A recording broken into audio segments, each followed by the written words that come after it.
Mga minamahal, ang sinabi ng Panginoon sa kanyang mga alagad upang tayo ay lumapit sa Kanya. Ano ba paniniwala sa atin ng Panginoon sa kanyang mga salita?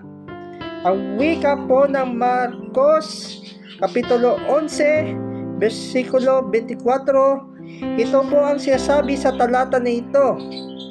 Ito po mga minamahal, mga kapatid, mga kaibigan, makinig po tayo. Lahat ng mga bagay ng iyong idinadalangin at hinihingi ay magsisampalataya kayo ng iyong tinanggap na at inyong kakamtin. So, ang promises ng Panginoon sa atin ay hingin natin makipag-ugnayan sa Kanya at ipakaloob ang ating pananampalataya na may pag-asang lalago tayo sa biyaya ng Espiritu at katotohanan. Pagpalain po kayo ng Panginoon.